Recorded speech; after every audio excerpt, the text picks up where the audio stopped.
কেমন তোমার মাথা পিঠা, কেমন তোমার হিয়া, এসব কথা রেখে আমায় করো বিয়া।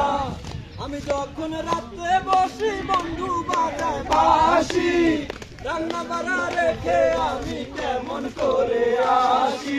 দাদারে দাদিরে আমি কেমন বুঝাই, কাঙ্ক্ষের কলসি বুকে লইয়া প্রেম যমুনায় যাই। বেদের মেয়ে জোৎস্নায় আমায় কথা দিয়েছে, আসি আসি বলে জোৎস্না ফাঁকি দিয়েছে। নানা কে নাক খালি গলা খালি তোমার নাকে না, আমি ভুল করা কন্যার সঙ্গে কথা বলবো না। একটু ছিল সোনার কন্যা মেঘ বহরে, অঞ্চলে ছিল সেই কন্যার দেশ, চোখে তারা হারে কি মায়া।